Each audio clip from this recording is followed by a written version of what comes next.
पिछले साल नवंबर महीने में उत्तराखंड में एलएसी के बेहद करीब भारत अमेरिका के सैनिकों का युद्धाभ्यास और अब पश्चिम बंगाल के कलाई कुंडा एयरबेस में दोनों देशों के एयरफोर्स का संयुक्त अभ्यास। इस जॉइंट एक्सरसाइज की लोकेशन अपने आप में काफी कुछ बयां करती है और ड्रैगन को सीधा संदेश देती है कि दूसरे देशों की जमीन पर बुरी निगाह रखने वाले चीन के खिलाफ एक तरह का चक्रव्यूह तैयार होता जा रहा है। एक तरफ इंडो पैसिफिक क्षेत्र में क्वाड शिकंजा कस रहा है तो दूसरी तरफ एलएसी पर भारत लगातार न सिर्फ अपने इंफ्रास्ट्रक्चर को मजबूत से मजबूतर बना रहा है बल्कि ड्रैगन को टक्कर देने के लिए आधुनिक हथियारों की लगातार तैनाती हो रही है। भारत के लेटेस्ट एयर फाइटर्स में न सिर्फ राफेल और सुखोई गरजेंगे बल्कि मेड इन इंडिया तेजस भी अपना जौहर दिखाएगा। संदेश साफ है, ड्रैगन की मुश्किलें अब बढ़ने वाली हैं। रूस यूक्रेन युद्ध के दौरान रूस चीन की नजदीकियां बढ़ी हैं। ऐसे में भारत और अमेरिका का बढ़ता सहयोग और दोनों सेनाओं में लगातार बढ़ता संयुक्त अभ्यास यानी चीन के खिलाफ ऐसा चक्रव्यूह, ऐसी व्यूह रचना तैयार हो रही है जिसे भेदना ड्रैगन के लिए चुनौतीपूर्ण होगा। इसी मुद्दे पर हम अपने खास मेहमानों से आज चर्चा करेंगे और चर्चा में हमारे साथ बेहद खास मेहमानों का पैनल मौजूद है। सबसे पहले परिचय करा दूं, हमारे साथ रविंदर सचदेव सर हैं जो कि विदेश मामलों के जानकार हैं। रविंदर सर, बहुत बहुत स्वागत है आपका। और इसके साथ ही हमारे साथ मारूफ रजा साहब हैं जो कि कंसल्टेंट और स्ट्रेटेजिक अफेयर्स एक्सपर्ट हैं। मारूफ साहब, आपका भी बहुत बहुत स्वागत ईटी नाउ स्वदेश में। सबसे पहले रविंदर सर, मैं आपके पास आना चाहूंगा। एक जिज्ञासा है मेरे मन में। एक्सरसाइजेज होती रही हैं और एक्सरसाइजेज के वक्त वक्त पर जो मायने हैं और इनकी जो परिभाषाएं हैं वो हम अपने विश्लेषण के जरिए सामने लाते रहे हैं। इस बार ये जो एक्सरसाइज है, एक तो इसकी पार्टनरशिप अपने आप में बहुत बड़ा मैसेज देती है। दूसरा, ये जो प्लेसिंग है इस एक्सरसाइज की, जिस जगह पे ये एक्सरसाइज हो रही है, इसके मायने क्या है? हमारे जो आम दर्शक हैं वो अगर समझना चाहें इन एक्सरसाइजेस के और खासतौर पे इस एक्सरसाइज के मायने, तो वो क्या है? Thank you so much, a pleasure to be with you and Maroof ji. देखिए, सबसे पहले जैसे आपने शुरू में कहा, ये एक्सरसाइजेस होती रहती हैं। ठीक, हुआ ये है कि आप लेट्स गो बैक 2 साल पहले। 2 साल पहले तक इस तरह की एक्सरसाइजेस अलग अलग देश करते हैं, आपस में भारत भी करता है और सब देश करते थे, पर इनकी ज्यादा खबरों में या नजरों में नहीं आती थी एक्सरसाइजेस। अब क्या हो गया है, जब से यूक्रेन वॉर हुई है और जब से चाइना की टेंशंस बढ़ी हैं, इस तरह की जो रूटीन एक्सरसाइजेस भी है जो हर साल होती है, हर दूसरे साल होती है कुछ देशों की आपस में, इन सब एक्सरसाइजेस पर एक तरह से आपके ये माइक्रोस्कोप लग गया है, सब देख रहे हैं भाई कौन सी एक्सरसाइज हो रही है। तो पहली बात, इस तरह की मिलिट्री एक्सरसाइजेस होती रहती हैं। दूसरी, यस, पिछले कुछ वर्षों से कुछ नई एक्सरसाइजेस भी चालू हुई हैं नए पार्टनर्स के साथ। अब जैसे ये वाली एक्सरसाइज आप बता रहे हैं, अभी जो हम बात जिस पे करने जा रहे हैं यूएस और इंडिया की, इसमें यस, यूएस और इंडिया की एयर एक्सरसाइजेस हो रही हैं, बट जापान आ रहा है एज अ ऑब्जर्वर ऑल्सो। अभी तक जापान बहुत ही पीछे रहता था, कुछ प्रोएक्टिव नहीं था चीन न, ताकि ये ना जाना जाए या देखा जाए कि वो चीन के खिलाफ कुछ एक गठबंधन सा बना रहा है। तो कुछ नई एक्सरसाइजेस भी शुरू हुई हैं जिसमें कुछ नए पार्टनर्स ऐड हो गए हैं और वो सब हो रहा है। जैसे अभी आप क्वाड का भी कह रहे हैं, चाहे क्वाड में मिलिट्री एक्सरसाइजेस नहीं है, राइट, बट ये जो एक्सरसाइजेस हो रही हैं अब ज्यादा दुनिया की नजरों में आ रही हैं, हमारी नजरों में आ रही हैं। कुछ एक्सरसाइजेस में नए पार्टनर्स ऐड हो रहे हैं भारत के लिए भी जो मिलिट्री एक्सरसाइज करते हैं, और कुछ ऑल टुगेदर नई एक्सरसाइजेस की शुरुआत हो रही है। जैसे अभी आप बात कर रहे थे उत्तराखंड में जो यूएस इंडिया की एक्सरसाइज हुई, ये भी एक रेगुलर अफेयर है। आई थिंक हर साल होती है या हर दूसरे साल, आई थिंक हर साल होती है एक्सरसाइज, बट अभी तक ज्यादा ये फोकस में नहीं थी, विजिबिलिटी में नहीं थी। परंतु अब जिस तरह की दुनिया में जियो पॉलिटिकल हालात हो गए हैं, टेंशन हो गई हैं, तो हर एक्टिविटी को बहुत ही बारीकी से देखा जा रहा है कि इसके क्या मायने हैं, कौन कौन देश आपस में कोलैबोरेट कर रहे हैं या पार्टनरशिप कर रहे हैं इन एक्सरसाइजेस की, और इनके मायने क्या है। सो बिग पिक्चर में मैं इसको इस तरह से देखूंगा। समझना चाह रहे थे कि ये जो मायने हैं इस तरह की एक्सरसाइज के, वो पहले और अब में किस तरह से बदले हैं। मारूफ रजा साहब, सुर्खियां बनेंगी, किसी भी तरह के जो एसोसिएशन होते हैं, पार्टनरशिप होती है, उस पर दुनिया भर की निगाहें रहती हैं। कुछ खास देश तो नजरें विशेष रूप से गड़ाए बैठे होंगे। जो चीज़ मैं समझना चाहता हूं कि वो ये कि क्या पश्चिम बंगाल के इस विशेष इलाके में जो ये एक्सरसाइज हो रही है, इस प्लेसिंग के क्या खास मायने हैं? क्या वाकई ये एक रेगुलर एक्सरसाइज से अलग है, या कोई खास संदेश देने की कोशिश है, क्योंकि जापान इस बार ऑब्जर्वर है? देखिए, सचदेव साहब ने भी बहुत अच्छी तरीके से समझाया और आपने भी एक बहुत अच्छा सवाल पूछा। अभी मैं आपको 5-6 कुछ विशेष चीजों से वाकिफ करूंगा। पहली बात तो ये है, एक्सरसाइज होती क्या है। एक्सरसाइज एक ट्रेनिंग प्रोग्राम होता है, चाहे हफ्ते भर का हो, 2 हफ्ते भर का हो, जिसमें बहुत से, अंग्रेजी में जिसे कहा जाता है वॉर गेमिंग, यानी कि तरीके दिखाए जाते हैं, इस्तेमाल किए जाते हैं। अंधेरे में कैसे एक दूसरे की वायु सेना एक दूसरे के साथ ट्रेनिंग कर सकती है, क्या बचाव करना है, टक्कर नहीं होना चाहिए, किसी भी इलाके के ऊपर अगर बाय इमरजेंसी लैंड करना है तो कहाँ करना है, ये सब कुछ ट्रेनिंग एक्सरसाइज में इस्तेमाल किया जाता है। खाली लाइव एम्यूनिशन नहीं किया जाता है, जिसे अगर आप करें तो वो खाली एयर एम्यूनिशन डेमोन्स्ट्रेशन और लाइव फायर का जो होता है वो हर साल पोखरण में होता है। वहां पे जाके रेंजेस में राजस्थान में किया जाता है, जहां पे न्यूक्लियर टेस्ट भी हुए थे। दूसरी बात यह है कि देखिए, भारत और चीन की जब लड़ाई हुई थी 1962 में, हमारी एक सबसे बड़ी खामी थी कि हमारी अच्छी एयरफोर्स होने के बावजूद भी हमारे लीडर पंडित जी, उनको एडवाइस दिया गया था, कृष्ण मेनन ने और उनके साथ 1-2 और थे जो उस time national security intelligence adviser थे और बाद में नेशनल सिक्योरिटी एडवाइजर बने, भोलानाथ मलिक, कि साहब आप जो है हवाई जहाज इस्तेमाल करोगे तो चीन के हवाई जहाज कलकत्ता भी पहुंच जाएंगे, चेन्नई भी पहुंच जाएंगे, हर जगह पहुंचेंगे। ये गलत, क्योंकि चीन के अंदर वो काबिलियत ही नहीं थी। और दूसरी बात जो है, हमारे जितने भी एयरफील्ड तब थे और अभी भी हैं, वो सी लेवल से मिलते जुलते हैं। तो यानी कि एक फाइटर एयरक्राफ्ट या जो ट्रांसपोर्टर है या लॉन्ग रेंज बॉम्बर है, वो अपना पूरा पेलोड, यानी कि अपना पूरा जितना हथियार वो ले जा सकता है, वो करीब 90 से 100% लेके आराम से उड़ जाए।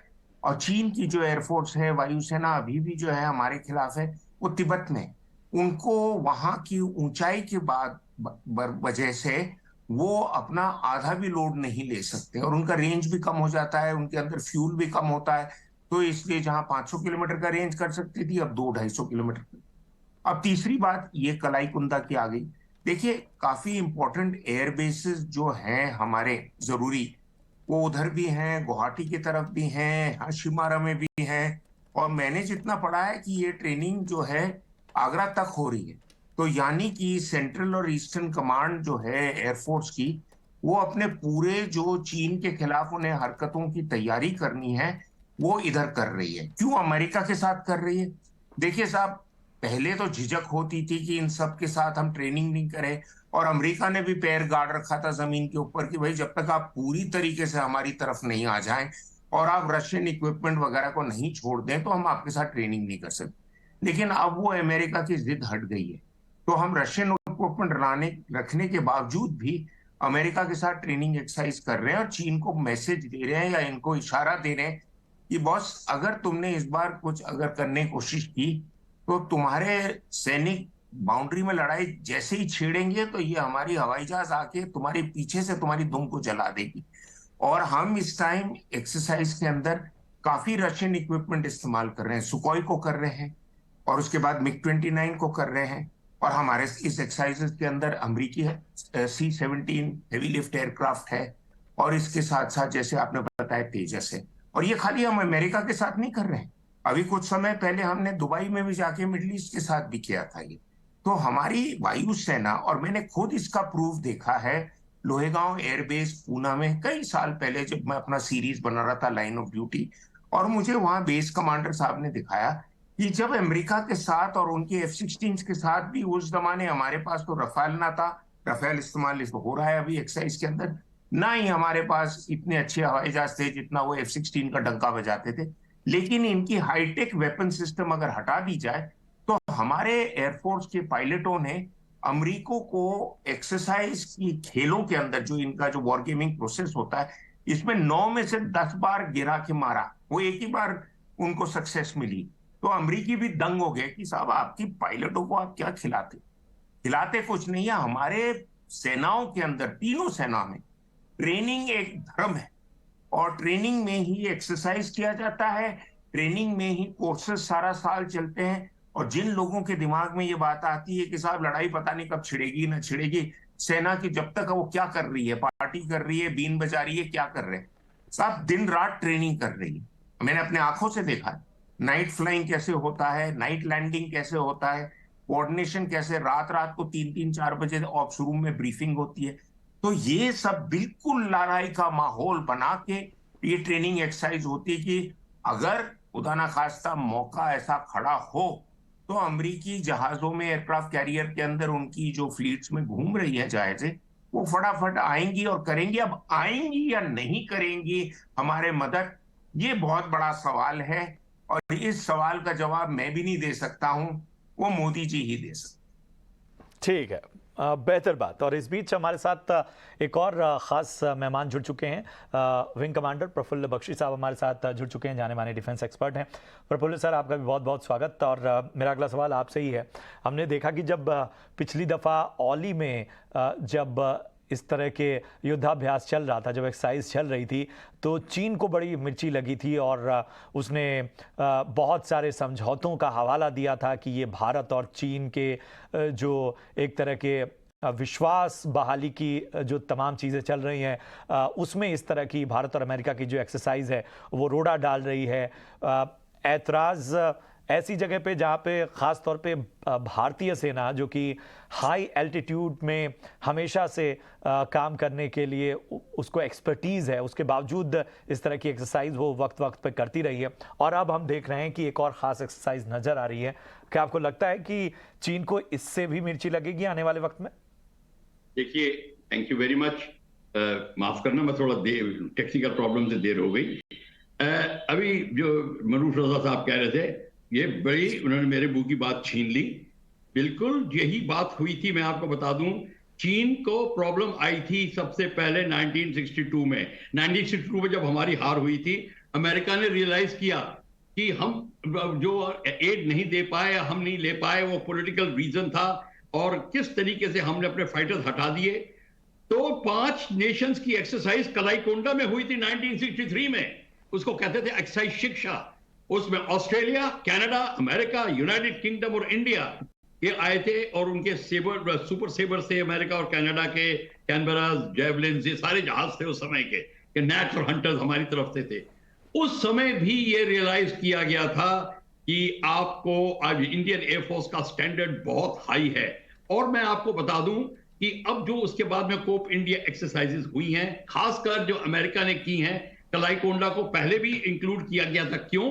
क्योंकि एक फायरिंग रेंज बिल्कुल क्लोज है, और air to air firing range also there है सी के ऊपर, जहां पे हम लोग air to air firing practice करते थे। और ये बिल्कुल ठीक कहा था मरूफ साहब ने कि जितनी एक्सरसाइज हुई थी पहली कोप इंडिया एक्सरसाइज में, ब्रिटिश जो American commander red over red का सोच के आया था कि ये थर्ड वर्ल्ड कंट्री है, इनके साथ में लो स्टैंडर्ड चलेगा। ही नियरली लॉस्ट हिज जॉब। और उसके बाद वो एक्सरसाइज जब आते थे तो कहते थे अब मिक्स्ड एक्सरसाइज करेंगे, इंडिया वर्सेस अमेरिका नहीं होगी। और इस तरीके से वो बात उन्होंने अपनी छुपाई। पर आपको ये भी बता दूं कि ये जो चाइना है, इसको बहुत ध्यान से देख रहा है, और चाइना को आप जैसे आप कह रहे हैं मिर्ची लगी, वो जरूर लग रही है। ओली की एक्सरसाइज में उसने देखा। और दूसरी ये भी बता दूं, चाइना को ये भी पता चल गया इंडिया का स्टैंडर्ड क्या है, क्योंकि इवन अमेरिका हैज एक्सेप्टेड कि हमारे जो सैनिक है, जो सियाचिन में परफॉर्मेंस है, जो डेजर्ट में है, वो भी नहीं कोप अप कर सकते। और जो एयर एक्सरसाइज है, Russians have refused to do exercise with us in ले। वो कहते हैं जिस तरीके से आप हमारे एयरक्राफ्ट को हैंडल करते हैं, IL-76 हो या मिग और सुखोइज हो, in the valley at high altitude we don't do it, it is beyond our SOP। So ये सारी की सारी चीजें दर्शाती हैं कि चाइना को पता चल रहा है और हमारा स्टैंडर्ड क्या है। और एक्सरसाइज मल्टी फैसेटेड है। Let me tell you one thing, ये रडार भी इंक्लूडेड है, फाइटर कंट्रोलर्स भी इंक्लूडेड है, और इस समय जबकि एयर कॉम्बैट एक्सरसाइज हो रही है, now they want to do multi mixed exercise of number of aircraft, so that सबको पता चल जाए कि डिसिमिलर एयरक्राफ्ट कॉम्बैट का क्या मतलब होता है, और इससे हमको फायदा होता है और उनको भी फायदा होता है।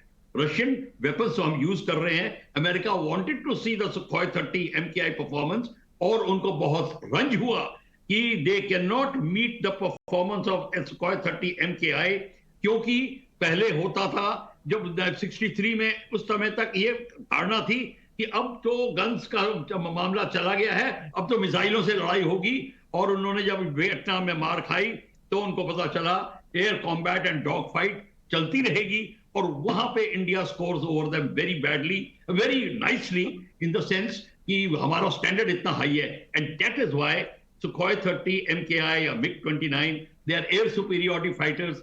एंड जो आपने कलरफुल मैगजीन में पढ़ते हैं उनका सुखोई, वो मेरा उसका अमेरिकन एयरक्राफ्ट का fight performance, that is all exaggerated when you talk to the pilots who have done air combat with them. So ये जो कोप इंडिया की एक्सरसाइज है 2004 से शुरू हुई, और उससे पहले एक्सरसाइज शिक्षा होती थी, ये सारी की सारी चलती रहेंगी।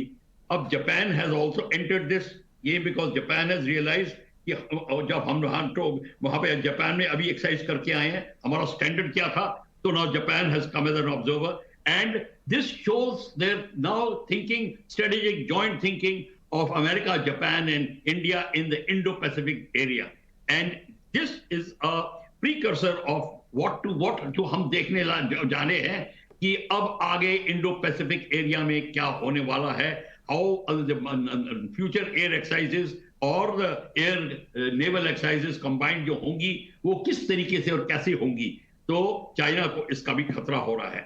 ओवरऑल जैसे आप ठीक कहते हैं, चाइना अपना खतरा महसूस कर रहा है, और वो करता रहेगा, पर अब हमें झिझकना नहीं चाहिए। हमारी को पहले पॉलिसी होती थी, ऐसा मत कहो चाइना नाराज हो जाएगा, अगर आपके जनरल ने उनको बैंडिकूट बोल दिया तो उससे माफी मंगवाई पार्लियामेंट में। ये सारा का सारा अब मेरे को लगता है नहीं होगा।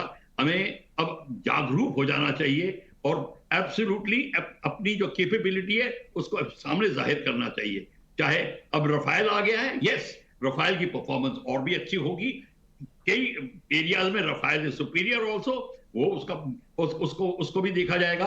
तेजस तो देख चुका है, जापान देख चुका है, यूएई देख चुका है, और कंट्रीज देख चुकी हैं। सो ओवरऑल इंडिया का standard at the moment China is realising is very high, और चाइना खुद कह चुका है, हमारी जो आकाश एक्सरसाइज हुई थी 3 साल पहले, ईस्ट टू वेस्ट हमने मूव किया था, only Indian air force could do it, even China made that statement. So overall मैं आपको ये बताता हूं, these are a good signs, and COPE India exercise has already done India very well. India का नाम already इसमें हो चुका है, और नया इक्विपमेंट आ रहा है, एडवांस इक्विपमेंट आ रहा है, उसका फायदा हमारे पायलट्स को और होगा, हमारी कैपेबिलिटीज और बढ़ेंगी। इंटरऑपरेबिलिटी की जो बात हो रही है वो 1963 में ही सीख गए थे। अगर आप अभी कलाईकोंडा जाएं, अभी तक एक अमेरिकन कैंप है जिसको आंसू कैंप बोलते हैं, और एक्साइज शिक्षा कैंप है, अभी तक है, in the memory of that exercise. So this has gone a very long way, but America और इंडिया का क्लोज आना तो पॉलिटिकल रीजन के कारण ना हुआ, क्या हुआ वो तो दूसरी बात है, but at the moment militarily they realise that India is second to none. बिल्कुल बिल्कुल, ये जो एहसास है और जो वैलिडेशन है, वो उस पर इस तरह की एक्सरसाइज और इस तरह की घेराबंदी बहुत बड़ी मोहर लगाती हैं। रविंद्र सर, थोड़ा सा हमें क्रिटिकल होके भी अब इसे देखना पड़ेगा। जब मैं कहता हूं कि इस तरह की एक्सरसाइज, जब हमने ओली में देखा कि चाइना ने इस पर एतराज़ जताया, हो सकता है आने वाले वक्त में इस एक्सरसाइज पर भी उसकी कुछ प्रतिक्रिया सामने आए। क्या ऐसे में वाकई हम अगर अपनी एक घेराबंदी हम देखते हैं, या क्वाड को देखते हैं कि एक बहुत बड़ा चैलेंज बन रहा है या बन सकता है, हालांकि अभी इसमें डिबेट लगातार बनी हुई है, ऐसे में जब हम सामने वाले के फ्रंट पे देखें, जब हम चीन के लिहाज से देखते हैं, तब आपको क्या लगता है कि वहाँ किन किन चीज़ों का चैलेंज वहां से हमें फेस करना पड़ रहा है, जिसके लिए हमारी तैयारी थोड़ी और मुकम्मल होनी चाहिए? Thank you. No definitely yes, I mean दोनों साइड है। एक तरफ से हम तैयारियां कर रहे हैं, एक्सरसाइज पे मैं एक छोटा सा टिप्पणी दूंगा। देखिए, ये जो एक्सरसाइजेस होती है for the sake of viewers, इसमें हमारा मतलब है एयरफोर्स की अलग हो सकती है, मिलिट्री की अलग होती है और नेवल एक्सरसाइज अलग होती है, राइट? तो इन तीनों की अलग अलग एक्सरसाइजेस है जो भारत करता है। एडवांटेज ये रहता है training and training and training. Advantage एक बहुत बड़ा और रहता है मेंटेनेंस। रशिया का जो यूक्रेन में हाल हुआ, रशिया का मिलिट्री का हारने का एक बहुत बड़ा रीजन है कि रशियन मिलिट्री इक्विपमेंट की मेंटेनेंस ढंग से नहीं थी, तभी इनके इतने टैंक्स टायर्स धंसते गए इत्यादि, और नई लर्निंग। तो ये तो exercise. Now coming to the point जो आप कह रहे हैं, यस देखिए, चाइना ऑब्जेक्शन जताएगा, जताता है, बट एक ट्रेंड जो निकल के आ रहा है देखने को, वो ये है कि इंडो पैसिफिक में जापान ज्यादा पार्टिसिपेट कर रहा है मिलिट्री रूप से, प्रेशर बढ़ेगा। At the same time Australia भी कर रहा है और भारत भी, हम इनके साथ एक्सरसाइजेस में ज्यादा इन्वॉल्व हो रहे हैं। नाउ हमारे को जो खतरे हैं, डेफिनेटली यस, अभी आजकल में, या आप देखें म्यांमार के जो कोको आइलैंड है, वहां पर कोई एयरबेस बना रहा है चाइना, राइट? जो कि हमारे अंडमान आइलैंड से मात्र शायद 50 या 60 किलोमीटर दूर है, जो खबर आ रही है। वहां पे एयरबेस और रडार्स इत्यादि इंटेलिजेंस गैदरिंग चाइना शुरू कर रहा है। चाइना हमें जो घिसी पिटी बात है स्ट्रिंग ऑफ पर्ल्स की, चाइना हमें घेर रहा है, उसमें कोई डाउट नहीं है। चाइना म्यांमार के साथ कर रहा है। चाइना बांग्लादेश का लार्जेस्ट डिफेंस सप्लायर, यानी कि बांग्लादेश सबसे ज्यादा डिफेंस खरीदता है वो चाइना से खरीदता है, ठीक है? पाकिस्तान तो इधर है ही है। नेपाल का हाल हम देख ही रहे, नेपाल में किस तरह की पॉलिटिक्स चल रही है, कभी इधर कभी उधर, बट नेपाल का भी काफी चांस है कि वो चाइना के ऑर्बिट में आता जा रहा है। श्रीलंका में हम्बनतोता पोर्ट है जो कि चाइना ने अक्वायर कर लिया है। इधर पाकिस्तान तो ऑब्वियसली है, ग्वादार पोर्ट है। तो चाइना तो हमें डेफिनेटली घेर रहा है, और चाइना हमारे एलएसी हिमालयन बॉर्डर पर जो है, वहां पर कितनी खबरें हैं कि अपने एलएसी के साइड पे इतना इंफ्रास्ट्रक्चर बना रहा है, बहुत ज्यादा, ओके, और वेपनाइज कर रहा है। तो चाइना डेफिनेटली यस, भारत के खिलाफ घेराबंदी कर रहा है, इसमें कोई डाउट, कोई शक नहीं है। और जहां तक बात रही है इंडो पैसिफिक में भी, वहां पर भी देखिए, आई मीन अमेरिका ने अपनी पूरी पॉलिसी एक तरह से बदल रहा है। अमेरिका इंडो पैसिफिक में, अमेरिका अब क्या कर रहा है कि जो बड़े बड़े बेस तो हैं उसके, मान लीजिए जापान में हो गया या कोरिया में हो गया, अमेरिका ने अभी फिलीपींस में 4 और एयर बेसिस की एग्रीमेंट साइन करी है। 5 ऑलरेडी थे, 4 और बना रहा है। गुआम को फोर्टिफाई कर रहा है। तो अमेरिकन मिलिट्री की अब स्ट्रैटेजी ये आ रही है कि इंडो पैसिफिक में जो आइलैंड्स हैं डिस्ट्रीब्यूटेड, जितने ज्यादा हो सके लोकेशन स्ट्रेटेजिक बनाओ और उनपे अपनी मिलिट्री इंप्लीमेंट करो, अपनी मिलिट्री रखो, मरीन्स रखो, या एयरबेस बनाओ या नेवल बेस बनाओ। तो अमेरिका फैला रहा है पूरे इंडो पैसिफिक में इस तरीके से। वो इसलिए कर रहा है क्योंकि चाइना का चैलेंज दिख रहा है। चाइना की नेवी आज की तारीख में जो भी कही है, नंबर्स में दुनिया की सबसे बड़ी नेवी होगी, 360 शिप्स है उनके पास, अमेरिका पे करीब 300 है। यस, हालांकि चाइनीज नेवी की काफी सारी शिप्स पुरानी टेक्नोलॉजी की हैं या छोटी हैं, उतनी कैपेबिलिटी नहीं है, बट नंबर्स वाइज हुआ है। चाइना हाइपरसोनिक में अमेरिका से आगे चला गया, हाइपरसोनिक टेक्नोलॉजीज में। तो चाइना भी बिना किसी रोक के तेजी से आगे बढ़ रहा है। चाइना का बजट हमसे करीब 3 गुना ज्यादा है, डिफेंस बजट, ओके, 7.2% है, और चाइना कॉन्स्टेंटली अपना बजट बढ़ाए जा रहा है। तो ये सारी चीजें हैं चाइना की, और चाइना रेस कर रहा है टेक्नोलॉजी में, चाइना रेस कर रहा है स्पेस में लेकर के, आर्टिफिशियल इंटेलिजेंस में, आप जो भी कह लीजिए, सबमरीन्स में, अंडरग्राउंड ड्रोन्स में, अंडरग्राउंड टॉर्पीडोज में, क्या। तो it's a challenge for us. तो very right, we have to be critical.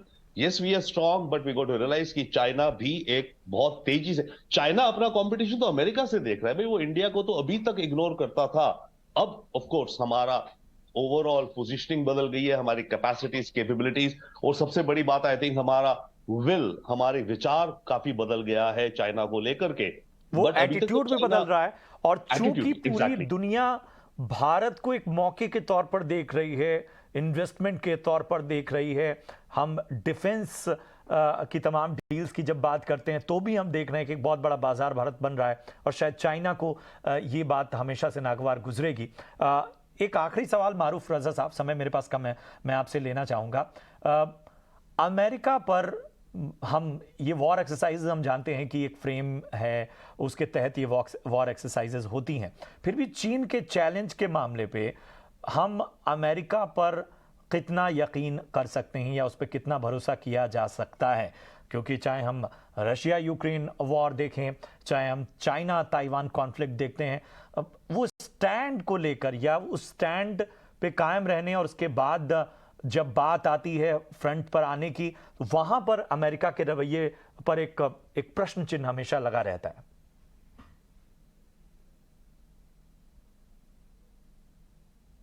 मारूफ रजा साहब, आप खुद को जरा अनम्यूट कर लें सर। माफ कीजिए, अपने आप हो गया म्यूट, जी पता जी नहीं जी। कैसे।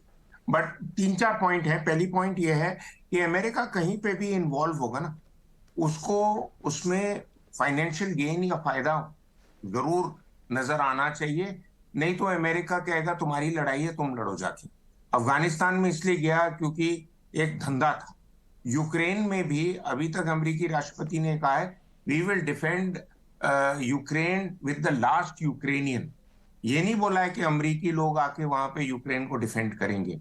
और मैंने हिसाब लगाया था करीब 6-7 महीने पहले, ये अमेरिका और रशिया दोनों अच्छा खासा मुनाफा और प्रॉफिट बना रहे हैं ये यूक्रेन की लड़ाई के अंदर। वो यूक्रेन को बकरा बना रखा है इन्होंने बीच में। तीसरी बात यह है कि अमेरिका जापान का इतना पुराना साथी रह चुका है। जापान में अमेरिका के न्यूक्लियर एयरक्राफ्ट कैरियर हैं। जापान में उनके करीब 40,000 या 60,000 के आसपास सोल्जर्स डिप्लॉयड हैं बेसिस के अंदर। तो अमेरिका और जापान का बहुत बहुत गहरा रिश्ता है। लेकिन आज तक अमेरिका ने ये नहीं बोला है कि वो जापान को हर मोड़ पे डिफेंड करेगा। उसने जब उनकी जापान और चाइना का भी टेंशन हुआ था डेआईयू आइलैंड्स के ऊपर, सिनकाकू डेआईयू आइलैंड्स के ऊपर, अमेरिका ने बोला था कि अगर चाइना पहला अटैक करता है जापान पे तब अमेरिका जापान की मदद करेगा। इन्होंने ये नहीं कहा था हर हालत में करेगा। तो इसलिए हमको थोड़ा होशियारी से इस पे ध्यान रखना है। और कई हमारे दो लोग हैं पॉलिसी मेकर्स, ये वो, उनको किसी भी टाइम अमेरिका लपेटे में ले जाता है और अमेरिका के गुण गाते रहते हैं। लेकिन थोड़ा पीछे हट के देखना पड़ेगा कि इनका ट्रैक रिकॉर्ड क्या है। और उन्होंने, हम इतनी सालों से, कम 25 साल से 30 साल से तो मैं ही बोल रहा हूं यार टीवी के ऊपर, कि अमेरिका जिस किस्म से पाकिस्तान की मदद कर रहा था और पाकिस्तान को बनते रहने दे रहा था, और जब भी वो बना दुनिया का गढ़ टेररिज्म का, किसी की बात सुनी नहीं इन्होंने। वो हमारे साथ यारी कर रहे थे लेकिन पाकिस्तान को पैसा दिए जा रहे थे, हथियार भी दिए जा रहे थे। तो इसलिए मैं अमेरिका को थोड़ी दूर से देखूंगा और मैं इस पे कभी उम्मीद नहीं रखूंगा कि अमेरिका हमारे लिए कुछ करेगा। ये कहने के बावजूद भी मैं ये कहना चाहता हूं, अगर चीन ने भारत के अंदर घुसने की कोशिश की कन्वेंशनल मिलिट्री फोर्स लिए हुए, यानी कि soldiers in mountains, artillery fire, हमला, एयर पावर, ये सब इस्तेमाल करके, वो नहीं घुस पाएगा। इस पे मैं अपना नाम बदल दूंगा अगर कुछ चीन की वहां पे गेन होती है। जहां जहां चीन की गेन हुई है हम लोग सोते रहे और हम लोगों ने डिप्लोमेटिकली उनकी बात पे वजन देके, और हमने ध्यान नहीं दिया कि चीन बोलता कुछ है करता कुछ है। अगर आप चौकन्ना रहे चीन के साथ तो आपको अमेरिका की भी जरूरत नहीं। मैं ये पूरे भरोसे से कह सकता हूं। मैंने किताब लिखी इंडिया चाइना इंडिया बॉर्डर के ऊपर, उसमें एक चैप्टर लिखा और मैंने समझाया है क्यों आपके खिलाफ चीन कुछ नहीं कर सकता। चीन के बॉर्डर करीब 14 देशों के साथ हैं और उसकी लड़ाई झड़प 14 से ज्यादा 17-18 देशों के साथ है जिनके साथ बॉर्डर भी नहीं है। तो ये मत सोचिए कि जो कुछ आप चीन के बारे में डेटा पढ़ते हैं किताबों, मैगजीन में, अखबारों में, वो सारा कुछ सब कुछ छोड़ के आपके ऊपर डालेगा। वो नहीं डाल पाएगा। और जो आपके खिलाफ डाल सकता है उसके लिए हमारे अंदर है। वाकई वाकई बहुत बहुत शुक्रिया करेंगे मारूफ रजा साहब। इसके साथ ही रविंदर सर आपका भी बहुत बहुत शुक्रिया। प्रफुल्ल बख्शी सर आपका भी बहुत बहुत धन्यवाद हमसे जुड़ने के लिए और इस खास चर्चा के लिए। मकसद यही था इस चर्चा का कि हम इन वॉर एक्सरसाइजेस की जो मिलिट्री एक्सरसाइजेज हैं इनके मायने समझें। आखिर ये अलग अलग जो लोकेशंस पर एक्सरसाइजेज होती हैं इनके मायने क्या होते हैं, इनकी जो प्लेसिंग होती है वो किस तरह से होती है, मौजूदा वक्त जो है जो एक तरह की घेराबंदी हो रही है चीन के खिलाफ, इसके मायने क्या है, और इसके साथ ही कहां कहां हमारे लिए स्थितियां चुनौतीपूर्ण हैं, उन सभी का हमने विशेष विश्लेषण किया। उम्मीद है कि आपको ये चर्चा पसंद आई हो। चलिए अब इसके साथ ही हम यहाँ रुकेंगे एक छोटे से ब्रेक के लिए। ब्रेक के उस पार खास खबरें आपका इंतजार कर रही हैं, आप बने रहिए हमारे साथ।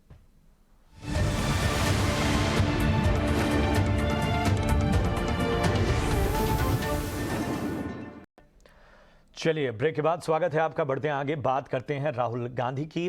मानहानि मामले में राहुल गांधी को सूरत सेशन कोर्ट से जमानत मिलने के बाद राहुल गांधी की पहली प्रतिक्रिया आई है। ट्विटर पर राहुल ने लिखा है कि इस संघर्ष में सत्य मेरा अस्त्र है और सत्य ही मेरा आसरा। यह मित्रकाल के विरुद्ध लोकतंत्र को बचाने की लड़ाई है। इससे पहले आज जब मानहानि केस में सूरत सेशंस कोर्ट से राहुल गांधी को जमानत मिल गई।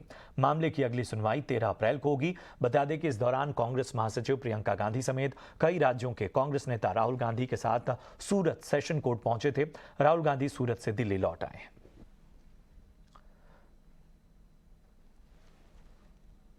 और कांग्रेस नेता राहुल गांधी को मिली बड़ी राहत पर ज्यादा जानकारी दे रहे हैं हमारे संवाददाता सिद्धार्थ।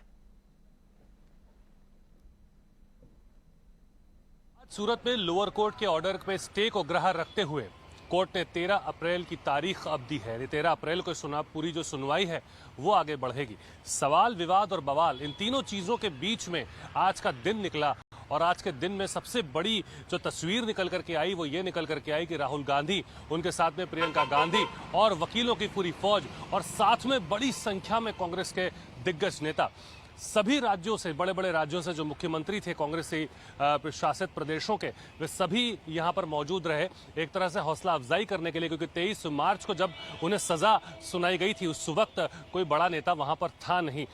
इस बात का अंदेशा शायद उनको रहा होगा कि अपने नेता के साथ खड़े रहें और आगे बढ़ें। यानी कुल मिलाकर के अगर हम बात करें तो इस पूरे मुद्दे के ऊपर उनकी संसदीय सदस्यता की बात हो या फिर आने वाले दिनों में इस केस के आगे बढ़ने की बात हो, अहम बात इसके अंदर ये निकल करके आई है कि 13 तारीख को कोर्ट ने यह भी कहा है कि आप यहाँ पे आइए, आपको जरूरत नहीं कि कोर्ट में राहुल गांधी प्रत्यक्ष रूप से खुद हाजिर हो। यानी अब जो कोर्ट में कार्यवाही चलेगी वो अब चलेगी वकीलों के मार्फत। वकील लाएंगे और वकील अपनी बात रखेंगे। लेकिन सबसे बड़ी बात इस पूरे इस घटनाक्रम से निकल करके यह आई है कि 2024 की तैयारी को लेकर के राहुल गांधी ने भी संकेत यहां से देने की कोशिश की।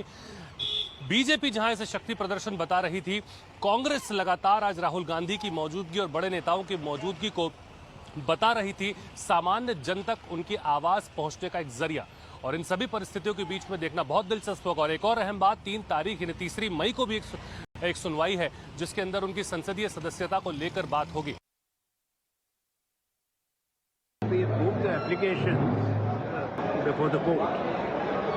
And the court has taken cognizance, and the bail as such has been granted, and also exemption from personal appearance.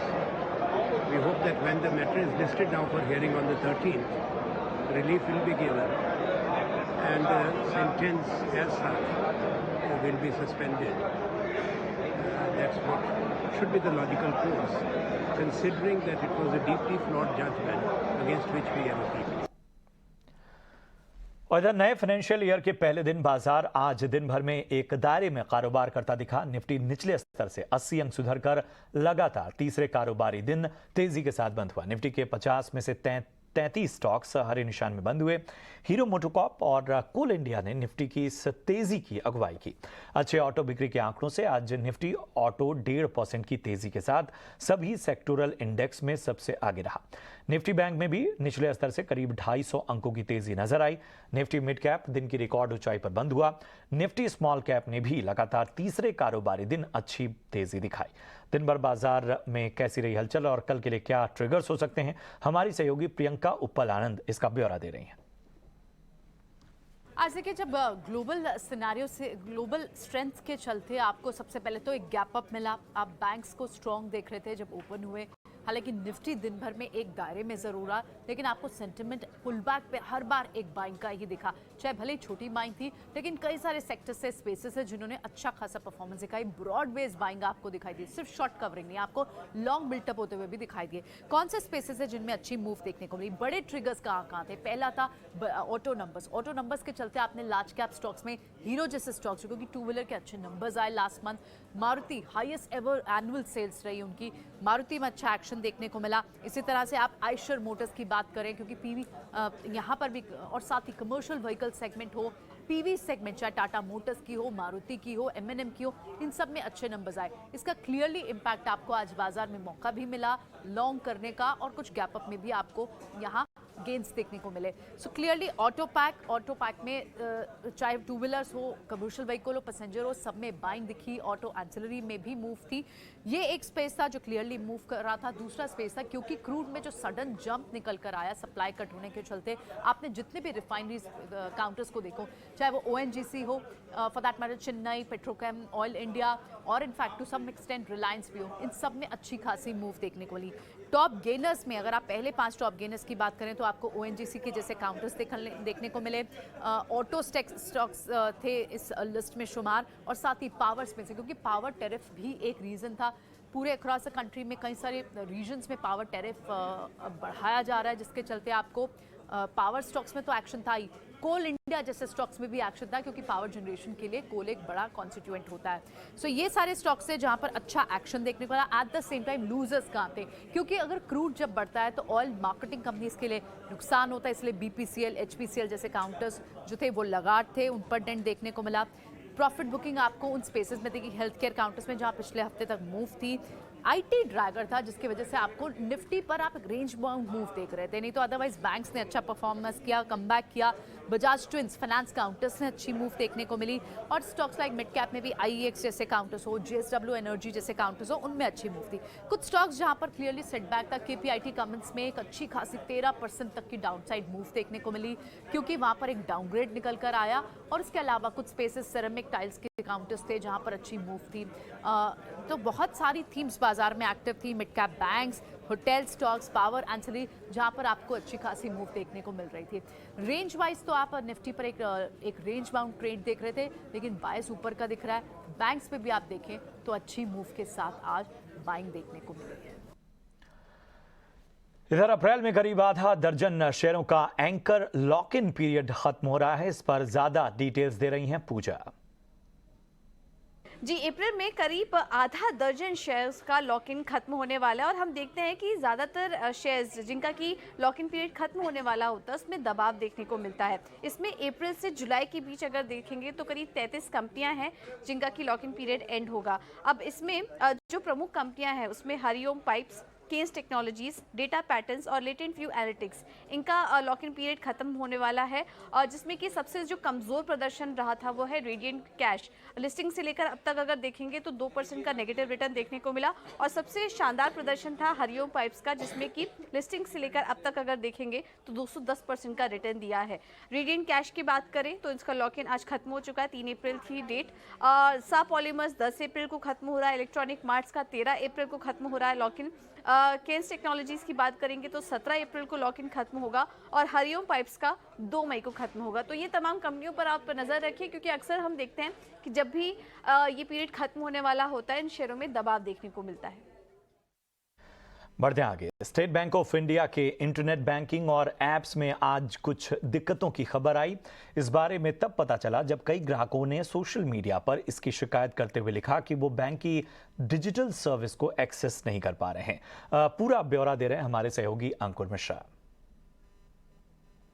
जी हाँ, स्टेट बैंक ऑफ इंडिया के कई सारे ऐसे कस्टमर्स हैं जिन्होंने रिपोर्ट किया है कि उनको इंटरनेट बैंकिंग में लॉक करने में और साथ ही साथ जो मोबाइल एप्लीकेशन है योनो, वहाँ पर भी फंक्शनिंग में प्रॉब्लम है। उनको एरर मैसेजेस आ रहे हैं जब भी वो लॉगिन कर रहे हैं, और ये प्रॉब्लम कंटिन्यू हो रही है कई घंटों से।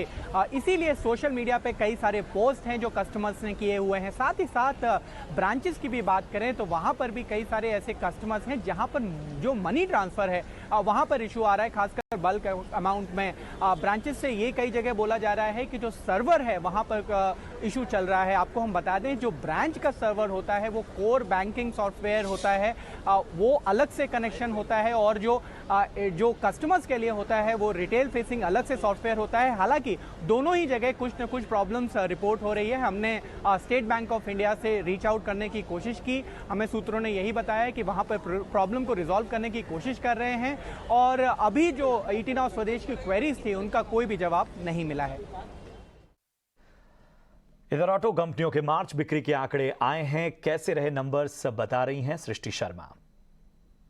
अगर मार्च ऑटो सेल्स की बात करें तो इस बार मजबूत आंकड़े आते हुए दिखे हैं सभी ऑटो कंपनीज के तरफ से, और खास तौर से अगर बात करें तो कमर्शियल व्हीकल सेगमेंट और साथ ही टू व्हीलर सेगमेंट ने बेहतरीन प्रदर्शन दिया है और उम्मीद से बेहतर इस बार कंपनीज ने परफॉर्म किया है। सबसे पहले कमर्शियल व्हीकल सेगमेंट की बात करते हैं तो यहाँ पे जो ट्रक्स और बसेस की बिक्री है हम उम्मीद ही कर रहे थे कि अच्छी आएंगी, क्योंकि आगे चल के उनके दाम बढ़ने वाले हैं नए एमिशंस नॉर्म के चलते, और साथ ही जो मांग थी वो भी कहीं ना कहीं सपोर्टिव थी, जिसके चलते हमने उम्मीद ही की थी कि अच्छे नंबर्स आएंगे और इस बार कंपनीज ने उम्मीद से बेहतर ही प्रदर्शन किया है।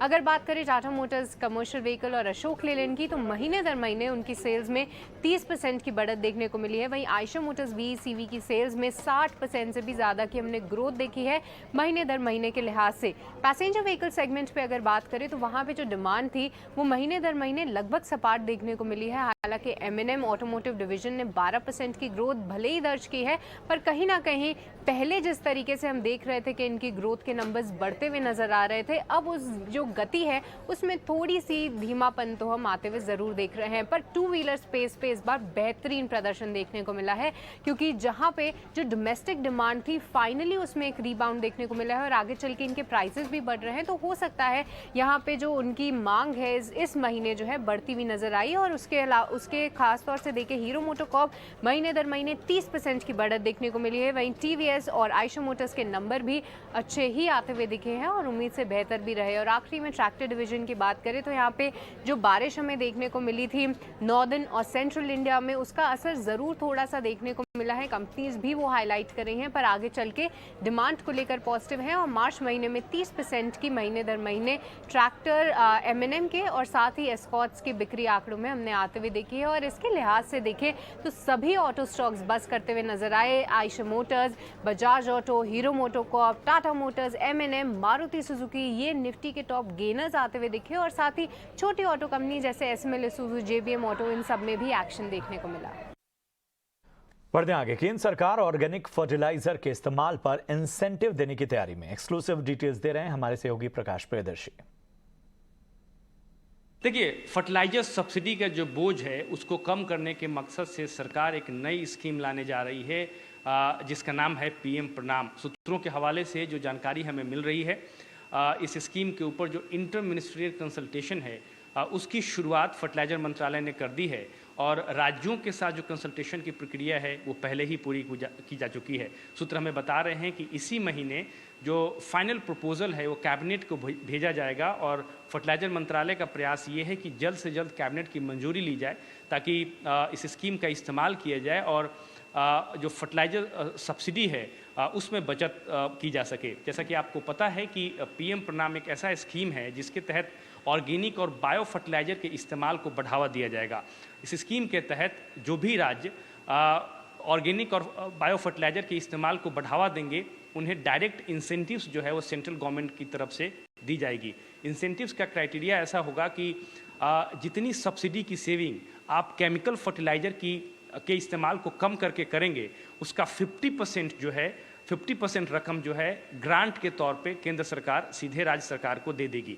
मतलब ये कि अगर कोई राज्य सरकार जो है अगर 2000 करोड़ रुपए की सब्सिडी की बचत करती है, मतलब कि केमिकल फर्टिलाइजर के इस्तेमाल को कम करती है और 2000 करोड़ रुपए की सब्सिडी की बचत करती है मान लीजिए, तो उसमें से 1000 करोड़ रुपए की जो रकम है वो सीधे तौर पे स्टेट गवर्नमेंट के ग्रांट के तौर पे सरकार दे देगी। तो एक बहुत बड़ी पहल है, खासकर फर्टिलाइजर सब्सिडी को कम करने की जहाँ तक बात है और केमिकल फर्टिलाइजर के इस्तेमाल को पर रोक लगाने की जहाँ तक बात है। जहाँ तक सब्सिडी के कैलकुलेशन का सवाल है तो इसके लिए पिछले 3 साल का जो एवरेज कंजम्पशन है उसको आधार बनाया जाएगा और एक और शर्त ये होगी कि जो नियर बाई जो डिस्ट्रिक्ट्स हैं वहाँ भी ये सुनिश्चित करना होगा कि केमिकल फर्टिलाइजर का इस्तेमाल जो है वो ना बढ़े। जैसा कि आपको पता है कि वित्त मंत्री ने वित्त वर्ष 2024 के लिए बजट पेश करते वक्त PM प्रणाम स्कीम की घोषणा की थी ताकि जो फर्टिलाइजर सब्सिडी का बर्डन है उसमें कमी लाई जा सके। पिछले साल अगर आप देखें तो करीब 2,25,000 करोड़ रुपए की फर्टिलाइजर सब्सिडी का भार वहन जो है वो केंद्र सरकार ने किया है। इधर देश में कोरोना के आंकड़ों में उछाल जारी है। हालांकि कल के मुकाबले आज कुछ कम केसेस आए। स्वास्थ्य मंत्रालय की ओर से जारी आंकड़ों के मुताबिक 24 घंटे में देश में 3641 नए केस दर्ज किए गए हैं। डेली पॉजिटिविटी रेट 6.12% हो गई है। वहीं कोरोना के एक्टिव केस की तादाद भी तेजी से बढ़ी है। आज आए आंकड़ों के मुताबिक देश में एक्टिव मरीजों की संख्या बढ़कर 20,000 के पार है। वहीं इस दौरान 11 लोगों की जान गई है। महाराष्ट्र में 3 जबकि केरल, कर्नाटक और राजस्थान में एक मरीज की मौत हुई है। हमारे सहयोगी समीर दीक्षित ने स्वास्थ्य मंत्री मनसुख मंडाविया से बातचीत की। उन्होंने कहा कि पैनिक होने की बजाय सतर्कता पर जोर दिया जाए, क्योंकि मरीजों के अस्पतालों में भर्ती होने की तादाद कम है। देश में कोविड को लेकर के चिंता लगातार बढ़ती जा रही है। उसकी वजह यह है कि रोज जो है कोविड के मामलों में बढ़ोतरी देखने को मिल रही है। पिछले 24 घंटे में 3,641 कोविड के नए मामले सामने आए हैं, देश भर में दर्ज हुए हैं। विशेषकर 6 राज्यों में, जहां पे तेलंगाना, केरल, कर्नाटक, महाराष्ट्र, गुजरात, ये वो जगह हैं जहां पर केसेस में लगातार बढ़ोतरी देखने को मिल रही है। अगर पॉजिटिविटी दर की बात करें तो जो डेली पॉजिटिविटी दर है वो 6.12% है, जबकि वीकली पॉजिटिविटी रेट जो है वो 2.45% पहुंच गया है। जबकि पूरे देश में जो एक्टिव कोविड केसेस की संख्या है वो 20,000 का आंकड़ा पार कर चुकी है। यही वजह है कि सरकार चिंतित है। लेकिन बड़ा बयान जो स्वास्थ्य मंत्रालय की तरफ से आया है, मनसुख मांडविया मंत्री ने यही बयान दिया है कि जो ओमिक्रॉन का नया सब वेरिएंट है ये तेजी से फैल रहा है। लेकिन राहत की बात यह है कि इसके चलते हॉस्पिटलाइजेशन की संख्या में बढ़ोतरी नहीं हुई है। यानी कि जो नया वेरिएंट है ये तेजी से फैलता जरूर है, लेकिन इसके चलते हॉस्पिटल में भर्ती होने की जो संख्या है वो इतनी तेजी से नहीं बढ़ रही है। हॉस्पिटलाइजेशन को उसमें ज़्यादा इजाफा नहीं देखा गया है। यही वजह है कि सरकार लगातार इस बात पर जोर दे रही है कि अलर्ट रहने की जरूरत है, घबराने की नहीं। और केंद्रीय स्वास्थ्य मंत्री ने दवाओं की कीमतों को लेकर सफाई दी है। स्वास्थ्य मंत्री के मुताबिक इस मुद्दे पर बेवजह पॉलिटिक्स की जा रही है। सरकार ने आवश्यक दवाइयों की लिस्ट जारी की है। इसके आधार पर 651 आवश्यक दवाइयों की कीमतें तय हैं और इन पर लगे सीलिंग प्राइस की वजह से इनकी कीमतें पिछले साल के मुकाबले 7% कम हैं। समीर दीक्षित इस पर पूरा ब्यौरा दे रहे हैं। दवाइयों की कीमतों के मोर्चे पर यह बड़ी खबर है। स्वास्थ्य मंत्रालय के सूत्रों के मुताबिक जो अति आवश्यक यानी कि एसेंशियल ड्रग्स हैं उनकी कीमतें इस साल भी पिछले साल की तुलना में तकरीबन 7% कम रहेंगी। ये तब है जब 1 अप्रैल से 12% WPI होलसेल प्राइस इंडेक्स लागू होगा, जिसके चलते कई दवाइयों के दाम बढ़े हुए नजर आएंगे। लेकिन जो अति आवश्यक दवाइयाँ हैं, जो एसेंशियल ड्रग्स हैं, उनकी कीमतों में अभी भी पिछले साल की तुलना में 7% की कमी बाजार में रहेगी। दरअसल साल 2022 में मोदी सरकार ने एसेंशियल दवाइयों की लिस्ट जारी करी थी, जिसमें तकरीबन 870 दवाइयों की सूची सरकार ने जारी की थी और उसके बाद NPPA अथॉरिटी ने उन 870 की दवाइयों की जो प्राइसिंग है उसको फिक्स करने के लिए कदम बढ़ाए थे। अब तक 651 दवाइयों की कीमतें जो हैं वो फिक्स कर ली गई हैं, जबकि जो बाकी बची हुई दवाइयां हैं उनकी भी कीमतें NPPA द्वारा अगले कुछ दिनों में तय कर ली जाएंगी। लेकिन इन जो एसेंशियल दवाइयां हैं उनकी कीमतों को अगर पिछले साल की तुलना में देखा जाए तो अभी भी मार्केट में तकरीबन 7% कम रहेंगी। सरकार का मत यह है कि वो निगाह रखती हैं और कंट्रोल बना करके रखती हैं जो एसेंशियल दवाइयां हैं उनकी कीमतों पर। यही वजह है कि पिछले साल की तुलना में इस साल भले ही WPI 1 अप्रैल से 12% का वो लागू होगा, लेकिन जो एसेंशियल दवाइयों की कीमतें हैं वो ऑन एन एवरेज तकरीबन 7% कम रहेंगी। इसके साथ ही साथ सरकार की तरफ से ये भी बात समझ में आ रही है कि साल 2013 में जो DPCO drug price control order जो लागू किया गया था, जिसका मकसद यही था कि जो ड्रग्स की कीमतें हैं वो नियंत्रित रहें, उसी को आधार लेकर के सरकार आगे चल रही है। कुल मिलाकर के मकसद यही है कि ज़्यादातर दवाइयां जो ज़रूरी बीमारी में काम आती हैं उनकी कीमतें नियंत्रित रहें और सरकार का मत है कि अभी भी कीमतें इतना काबू में है कि पिछले साल की तुलना में 7% मार्केट में कम ही बिकेंगी। और ब्याज दरों में बढ़ोतरी की वजह से मुंबई में फरवरी मार्च के दौरान लग्जरी फ्लैट्स की रिकॉर्ड बिक्री हुई। कई लोगों का मानना है कि बजट में रेजिडेंशियल प्रॉपर्टी में फिर निवेश पर डिडक्शन सीमा 10 करोड़ लगाने के कारण महंगे फ्लैट्स की बिक्री बढ़ी। इस पर ज्यादा जानकारी दे रहे हैं अनुराग शाह। अंदर प्रॉपर्टी रजिस्ट्रेशन के रेवेन्यू में जनवरी के मुकाबले फरवरी और मार्च में ज़बरदस्त उछाल देखने को मिला और इस उछाल की बड़ी वजह थी कि जो लग्जरी प्रॉपर्टी या हाई एंड प्रॉपर्टी की जो बिक्री होती है वहाँ पर रजिस्ट्रेशन काफ़ी बढ़े हुए दिखे। इस वजह से रेवेन्यू कलेक्शन है प्रॉपर्टी बिक्री से जुड़ा हुआ वो ज़्यादा देखने को मिला और इसकी मुख्य वजह थी बजट के अंदर जो ऐलान हुआ था, जिसमें कैपिटल गेन की जो डिडक्शन है वो उसकी जो लिमिट है वो 10 करोड़ तक कर दी गई थी और ये नियम 1 अप्रैल 2023 से लागू हुए। तो 31 मार्च और बजट आया था 1 फरवरी को, तो फरवरी और मार्च के महीने में बड़ी संख्या में जो है प्रॉपर्टी रजिस्ट्रेशन देखने को मिले, क्योंकि 31 मार्च तक किसी भी तरह की लिमिट नहीं थी और 10 करोड़ के जो कैपिटल गेन डिडक्शन की लिमिट है वो 1 अप्रैल से लागू हुई है। तो इसलिए फरवरी और मार्च के महीने में जनवरी के मुकाबले रजिस्ट्रेशन ज़्यादा देखने को मिले। जो रेवेन्यू कलेक्शन है स्टैम्प ड्यूटी रजिस्ट्रेशन का, वो ज़्यादा देखने को मिला। मार्च के अंदर ये जो रेवेन्यू कलेक्शन था ये दर्ज किया गया 1225 करोड़, जबकि यही रेवेन्यू कलेक्शन जनवरी के महीने में 692 करोड़ था। इसी तरह से फरवरी के अंदर भी जो रेवेन्यू कलेक्शन था वो 1111 करोड़ रुपए दर्ज किया गया। अगर नंबर ऑफ प्रॉपर्टी रजिस्ट्रेशन की बात करें तो मार्च के अंदर जो प्रॉपर्टी रजिस्ट्रेशन हुए वो 13,151 हुए, जो कि जनवरी के महीने में 9,000 के करीब थे। तो बड़ी संख्या में जो रजिस्ट्रेशन हुए, हाई एंड प्रॉपर्टी के रजिस्ट्रेशन भी बड़ी संख्या में देखने को मिले हैं। और इसकी मेन वजह है कि जो 1 अप्रैल से नए नियम लागू हुए, जहां पर री इन्वेस्टमेंट आप करते हैं, प्रॉपर्टी खरीदते हैं, तो कैपिटल गेन की जो लिमिट है वो 10 करोड़ कर दी गई है। और चलिए अब बात वित्तीय साल 2022-23 में रिकॉर्ड डायरेक्ट टैक्स कलेक्शन की। वित्त मंत्रालय की ओर से जारी प्रोविजनल आंकड़ों के मुताबिक डायरेक्ट टैक्स कलेक्शन केंद्रीय बजट के अनुमान से 16.97% ज्यादा रहा है। यह अनुमान से 2,41,000 करोड़ से ज्यादा है। फाइनेंशियल ईयर 23 में 14,20,000 करोड़ कलेक्शन का अनुमान था, वहीं फाइनेंशियल 23 में 19,68,000 करोड़ ग्रॉस टैक्स कलेक्शन हुआ, जबकि ग्रॉस कॉर्पोरेट टैक्स कलेक्शन 16.91% बढ़कर 10 लाख करोड़ से ज्यादा का रहा। बढ़ते आगे अगली खबर की ओर बढ़ते हैं। अप्रैल के दूसरे हफ्ते में मुंबई करों को भीषण गर्मी का सामना करना पड़ सकता है। मौसम विभाग के मुताबिक इस दौरान तापमान 40 डिग्री के करीब तक पहुंच सकता है। वैसे बीते कुछ हफ्ते से मुंबई में तापमान में उतार चढ़ाव देखा गया है। मौसम विभाग ने 10 अप्रैल से हीट वेव शुरू होने का अनुमान जताया। वैसे मुंबई के तापमान में इजाफा अभी से दिखने लगा है। 2 अप्रैल यानी रविवार को मुंबई का तापमान 31 डिग्री सेल्सियस रिकॉर्ड किया गया।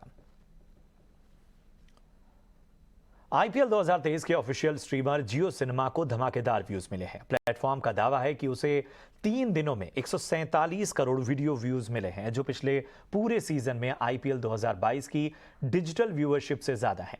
पिछले साल आईपीएल को डिज्नी प्लस हॉटस्टार पर स्ट्रीम किया गया था। व्यूज के मामले में इस बार आईपीएल ने आईसीसी T20 वर्ल्ड कप 2022 को भी पीछे छोड़ा है।